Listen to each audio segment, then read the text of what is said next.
a rental property can be two types. It can be a residential letting or it can be a commercial property given on lease to a good corporate. There's a difference between the two, and either one of them will create monthly rental income for you. It's definitely worth investing in rental property. If you buy a residential apartment and you're planning to create rental out of it, you need to find one or two tenants who can jointly own the property, and then you need to collect monthly rental income from them.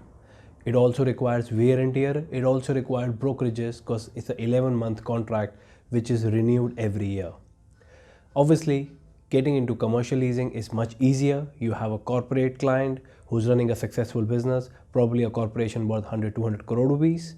They will be happy to lease it for 9 years. That means you have a lock-in of 3, which gets extended after every 3 years. So my opinion is go for commercial leasing, and owning a rental property, either residential or commercial, is definitely worth the right time and energy for you.